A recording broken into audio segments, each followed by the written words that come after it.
नमस्कार। संतोष की रिपोर्ट में आप सबों का स्वागत है। और आज हम संतोष की रिपोर्ट में बात प्रशांत किशोर के उस अहंकार की कर रहे हैं, जिस अहंकार की वजह से मेरा मानना है कि ये आदमी राजनीति में कितना बदलाव लाएगा ये तो आने वाला वक्त बताएगा। लेकिन जिस शैली की ये राजनीति कर रहा है, जिस शैली में ये बयानबाजी कर रहा है, वो बयानबाजी और वो शैली कहीं न कहीं दिखाता है कि बिहार में जो राजनीति चल रही है ना, उससे भी कहीं दो कदम आगे बढ़कर बिहार की राजनीति को किसी दूसरे दिशा में ले जाने की कोशिश में प्रशांत किशोर लगा हुआ। इसलिए हम बार बार प्रशांत किशोर के खबर को लेकर ऑब्जेक्टिव रहते हैं कि आखिर उसके बोलने का तरीका, उसका जो खेल चल रहा है वो क्या है। याद होगा 3 दिन पहले मैंने खबर चलाई थी कि तरारी के उम्मीदवार इनके अब गए, नामांकन नहीं कर सकते हैं। आज जो सफाई दे, क्योंकि लगातार हम खबर चला रहे थे, तो आज जो जनाब सफाई देने के लिए पहुंचे हैं, तो ऐसे पहुंचे हैं जैसे लगता है कि नीतीश कुमार ही इनके उम्मीदवारों को चुनाव लड़ने से रोक दिया है या भाजपा ही इनके उम्मीदवारों को चुनाव लड़ने से रोक दिया है। अरे भाई प्रशांत किशोर, तुम भाई चुनाव लड़ाते होंगे, लेकिन तुमको चुनाव का ABCD भी नहीं पता है। ये आज हमें भी समझ में आ गया। इस प्रदेश में तारिक अनवर को बिहार विधान परिषद में कांग्रेस टिकट दे दिया था, लेकिन वो नॉमिनेशन नहीं कर पाए क्योंकि वो बिहार के वोटर नहीं थे, वो दिल्ली के वोटर थे। और उसी में समीर कुमार सिंह को फिर अंतिम समय में नॉमिनेशन कराया गया था। कई ये चीज़ें सामने आई हैं। और ये पीपुल रिप्रेजेंटेटिव एक्ट में ये साफ उद्धृत है कि विधानसभा चुनाव लड़ने के लिए आपको वहीं का मतदाता, मतलब बिहार का है, लड़ना चाहते हैं तो बिहार का आपका मतदाता सूची में नाम होना चाहिए।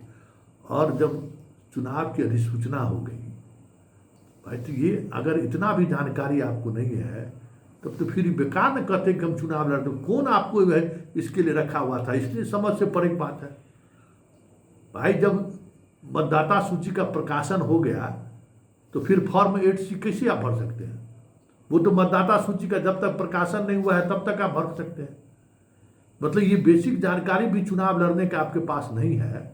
कैसे चुनाव लड़ा जाता है, कैसे फॉर्म भरा जाता है, अगर ये भी जानकारी नहीं है तो फिर भगवान मालिक है कि क्यों आपको मोदी जी रखे हुए थे, क्यों नीतीश कुमार अपना उत्तराधिकारी घोषित कर रहे थे। समझ से परे की बात है कि चुनाव लड़ने की ये बेसिक प्रक्रिया है कि आप कैसे नॉमिनेशन कर सकते हैं, उम्मीदवारों के लिए क्या क्वालिफिकेशन होना चाहिए, कौन सा उम्मीदवार नामांकन कैसे कर सकता है। वो तो बेसिक जानकारी है। अगर वो बेसिक जानकारी भी जनाब के पास नहीं है, इसलिए कहते हैं कि जो ये दिखता है ना वो है नहीं।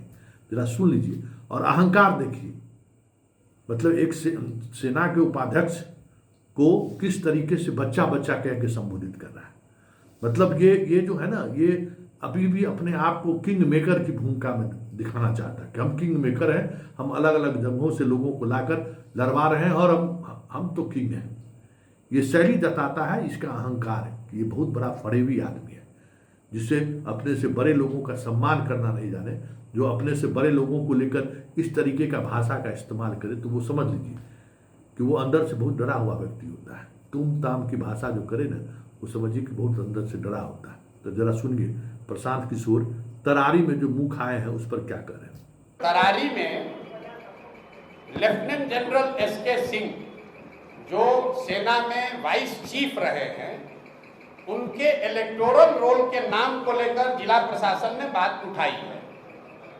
उनका ये कहना है कि इलेक्शन के कमीशन के रूल में ऐसा है कि आप बिहार के हैं, लेकिन अगर बिहार के किसी विधानसभा क्षेत्र में आप मतदाता के तौर पर रजिस्टर नहीं हैं तो आप चुनाव नहीं लड़ सकते। ये वहाँ के अधिकारियों ने बताया। उन्होंने इलेक्शन कमीशन को भी लिखा है, लेकिन मैंने जो बात आपको शुरुआती बताई, देखिए कितना प्रो इनकम्बेंट है।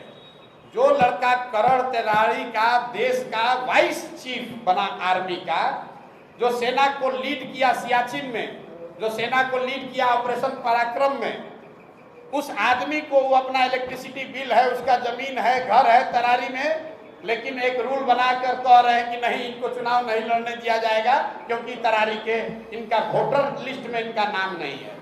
वोटर लिस्ट में नाम जुड़वाने के लिए फॉर्म 8 भरा गया है। ये सब प्रावधान है। आप इलेक्शन अधिकारी से पूछ लीजिएगा कि आप 8A फॉर्म 8A भर के अपना नाम जुड़वा सकते हैं।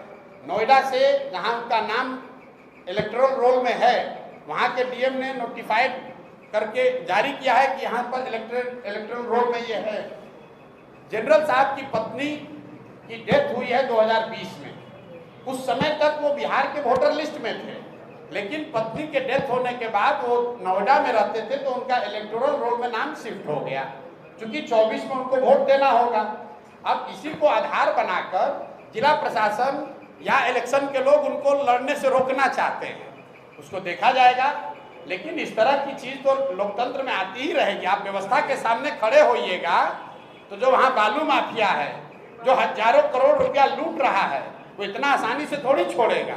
लेकिन जन-सुराज भी पीछे हटने वाला नहीं है। जनरल साहब वहाँ खड़े हैं, प्रशांत किशोर यहाँ नहीं लड़ रहे हैं, लेकिन प्रशांत किशोर का कोई भाई, कोई सिपाही लड़ेगा और यहाँ पर राजनीतिक जमींदारी जिन लोगों का है उनका बोरिया बिस्तर समेटेंगे। उसी तरीके से तरारी से देश का इतना बड़ा जनरल बिहार का लड़का वहां से भूमि और बालू माफियाओं को उखाड़ कर फेंकेंगे ही फेंकेंगे। अगर उनको नहीं लड़ने दिया तो कोई वहां तरारी का लड़का लड़ेगा, लेकिन लड़ेगा जरूर। हम लोग पीछे नहीं हटेंगे, ये नहीं कहेंगे कि हमारा नामांकन कैंसिल हो गया। हम लोग लगे हुए हैं। कल या परसों तक निर्णय इलेक्शन कमीशन दिल्ली को देना है कि उनको लड़ने की अनुमति दी जाएगी कि नहीं।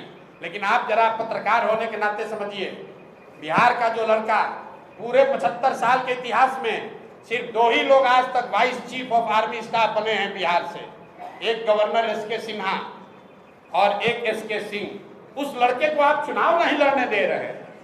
ये फर्जी का नियम लगाकर कि आप कहते हैं ये इसका इलेक्टोरल रोल में यहाँ नाम नहीं है, 8A भरा गया है, कह रहे नहीं उसके दिन पास हो गया है। ये तो चलता है, प्रशासन और सरकार की ओर से ये सब चलेगा, लेकिन जन-सुराज इतना आसानी से दबने वाला नहीं है। हम लोग इस व्यवस्था को बदलने आए हैं, तो इतना जल्दी थोड़े डरने वाले हैं।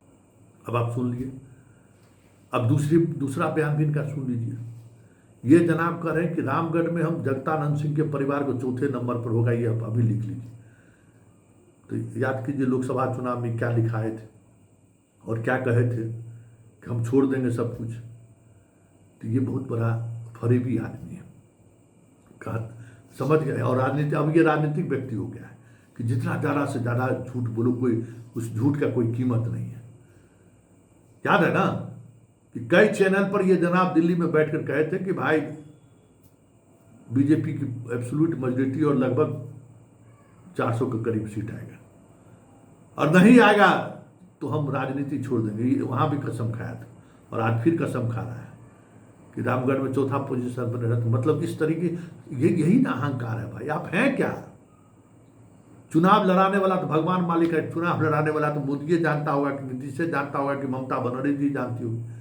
और ये भी एक सत्य है कि जिस व्यक्ति के साथ, जिस पॉलिटिकल पार्टी के साथ एक बार मिले फिर दोबारा वो आपको नहीं रखा। देखिए इनका अहंकार, और किस तरीके से दावा कर रहे हैं कि रामगढ़ अगर 4थे नंबर पर जगतानंद सिंह का बेटा नहीं रहा तो फिर हम छोड़ देंगे राजनीति। सुन लीजिए क्या कर रहे हैं। बहुत लोग कहता है कि हमको चुनाव की समझ है, देश दुनिया से लोग आते हैं पूछने कि चुनाव कौन जीतेगा, रामगढ़ कौन जीतेगा, कौन हारेगा, इस पर टिप्पणी नहीं करेंगे। लेकिन जिस सज्जन का आप नाम ले रहे हैं, जगतानंद और आरजेडी यहाँ 3रे या 4थे पायदान पर रहेंगे, नहीं रहेंगे तो हमारा आकर गर्दन पकड़िएगा, ये बयान चला दीजिएगा, ये बयान दोनों चलाइएगा। प्रशांत किशोर ने कहा कि तुम जीतने की बात छोड़ो, 2रे नंबर पर आकर दिखा दो, मैं मान लूंगा कि रामगढ़ की जनता में तुम्हारी पकड़ है। हमको क्या लड़ा रहे हैं, हमको क्या लड़ा रहे हैं? और रामगढ़ में किसको लड़ा रहा है तो बुलाओ अपने नेता को, तेजस्वी यादव को। तो समीम भाई ने कहा है पहले कि बुलाइए तेजस्वी यादव के यहाँ लड़ाने, और हम यहाँ लड़ जाते हैं और देखिए कौन जीतता। कर लीजिए फैसला, एक वर्ष तेजस्वी जी लड़ जाए, एक वर्ष हम लड़ जाते। यही रामगढ़ से लड़ जाइए। अरे जीत, हम अपन 2 बात है, जन-सुराज जीत हार का दावा नहीं कर रहे, जन-सुराज की बात किनारे हमने कह दी। लेकिन प्रशांत किशोर चुनाव जानने, लड़ाने और आकलन करने के लिए ही आप हमको जानते हैं, देश जानता है। हम उस आकलन के आधार पर बता रहे हैं कि आरजेडी, जगतानंद सिंह और उनके बच्चे, रामगढ़ की जनता सबसे ज्यादा अगर किसी से नाराज है तो उनसे नाराज है। और उनकी लड़ाई इसकी है कि वो तीसरे पर रहेंगे कि चौथे पर रहेंगे, पहले दूसरे की लड़ाई में वो है ही नहीं। सुन लिए। और अभी देखिए, अभी रामगढ़ का प्रत्याशी तक इनसे तय नहीं हुआ है। अब नॉमिनेशन का चंद दिनों बाकी है, अभी तक नामक। और आज पहली बार देखिए, जब सेना के उपाध्यक्ष महोदय का नाम की घोषणा किए थे तो बताए थे कि 4-4, 5-5 लोग हैं हमारे सूची में, वहाँ बताए यही खेला, यही इसका खेल समझने की जरूरत है कि रामगढ़ वहाँ, और जहाँ बेलागंज में जिसको उम्मीदवार बनाए हो तो इसी सिलेंडर बोल गया कि हमको चुनाव सामने लड़ना है, तो भी देख ही लिए हैं। तो जरा सुन लीजिए कि रामगढ़ को लेकर किनको किनको प्रत्याशी बनाने की सोच रहे हैं और कौन कौन लोग हैं, तो जरा सुन लीजिए। ये सारे लोग वही हैं जो राजनीति में पहले से सक्रिय रहे हैं। और ये आनंद मिश्रा जी को कहाँ न लड़ाते हैं, लड़ाइए भाई, मजा आ जाएगा, समझ में आ जाएगा बहुत सारी चीजें। देखिए क्या कह रहे हैं जनाब। आधिकारिक तौर पर 4 साथियों का नाम रामगढ़ विधानसभा क्षेत्र के लिए चला है। वो चारों साथी हमारे साथ बैठे हुए हैं। नुआव के विनायक जायसवाल जी, जो जन स्वराज में जुड़ने वाले पहले कुछ साथियों में रहे हैं और जन स्वराज के बात को, परिकल्पना को नुआव और उसके अगल बगल के क्षेत्रों में घर घर पहुंचाने में इन्होंने बहुत बड़ा योगदान किया है। ये एक संभावित प्रत्याशी के तौर पर दावेदार भी हैं और जन स्वराज परिवार में लेकर इसकी चर्चा भी हो रही है। दूसरे जो संभावित प्रत्याशी हैं वो समीम भाई हैं, जो हमारे बगल में बाएं साइड बैठे हुए हैं। ये भी बहुत शिद्दत से कई पिछले महीनों से, जब से हमारे साथ लगे हैं तब से बहुत मेहनत कर रहे हैं और पूरी तरीके से जन स्वराज के समर्पित जो सब साथी हैं उनमें इनकी गणना है, उसमें इनकी गिनती है। और ये भी एक संभावित प्रत्याशी के तौर पर इनका नाम भी चर्चा में है। तीसरे जो हमारे साथी हैं आनंद सिंह साहब, ये दुर्गावती प्रखंड के हैं। बहुत लंबे समय तक इन्होंने राजद की राजनीति करी है और जब मैं मधेपुरा में पैदल चल रहा था वहाँ पर कैंप में आकर इन्होंने अपने साथियों के साथ जन स्वराज जुड़ने की बात कही। उसके बाद से दुर्गावती प्रखंड में कई जगहों पर और दुर्गावती प्रखंड के बाहर भी बहुत मेहनत से जन स्वराज को दुर्गावती प्रखंड में जो लोग जानते समझते हैं उनमें एक बहुत बड़ा वर्ग है जिसमें आनंद जी का सहयोग है, आनंद जी के प्रयास का असर है। और चौथे एक सज्जन जो कि जन स्वराज से बहुत थोड़ा पहले से जुड़े हैं लेकिन जमीन पर बहुत सक्रिय नहीं रहे क्योंकि जुड़ने के बाद थोड़ा बीमार पड़ गए थे, सुशील कुशवाहा जी। सुशील कुशवाहा भी यहाँ पर उनका जो क्षेत्र है वो रामगढ़ विधानसभा क्षेत्र के बगल का है। तो जन स्वराज की जो एक परिकल्पना है कि नहीं उस क्षेत्र का ही आदमी लड़ेगा, उस नज़रिए से कुछ लोगों का ये सवाल भी है कि भैया आप तो कहें कि लोकल आदमी ही लड़ेगा, तो फिर सुशील कुशवाहा जी का नाम क्यों चल रहा है? उसकी 2 वजह है। एक तो जिस पंचायत से सुशील जी आते हैं वो पंचायत डिलिमिटेशन से पहले तक रामगढ़ का ही हिस्सा रहा है। डिलिमिटेशन में उस पंचायत को रामगढ़ से अलग करके दूसरे विधानसभा में मोहनिया में डाला गया है। और दूसरा जन स्वराज में ये व्यवस्था है कि आप जिस क्षेत्र में रहते हैं अगर वो क्षेत्र आरक्षित है और आप SC/ST समाज के नहीं हैं तो आप बगल वाले क्षेत्र से अपने उम्मीदवारी का दावा कर सकते हैं। इन 4 उम्मीदवारों के साथ एक और दलित साथी का नाम भी कंटेंशन में है क्योंकि जन स्वराज की जो व्यवस्था है उसमें हम लोगों ने ये कहा है कि अनारक्षित सीटों पर भी अगर कोई समाज का, दलित समाज का काबिल व्यक्ति हो तो वो व्यक्ति भी चुनाव लड़ने की रेस में शामिल हो सकता है। जरूरी नहीं है कि वो मिल जाए। तो उस दिशा में हमारे आपके यहाँ के प्रसिद्ध वकील, यहाँ एडिशनल पब्लिक प्रोसिक्यूटर ये सज्जन राम